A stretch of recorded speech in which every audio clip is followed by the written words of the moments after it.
Okay guys, testing na natin tong nakuha natin 12 volts, 500 RPM. Ito yung 9 volts na battery. O yan. Okay, ganyan siya kabilis. So mas bibilis pa yan guys kapag 12 volts yung nilagay nating DC supply. Okay, so yan, matatansyan nyo naman natin ng reverse.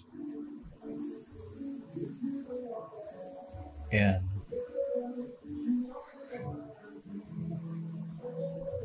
Hirap siya, ayan no. Nakadiin na ako niyan guys. Yan, tinutodo ko na, masakit na kasi.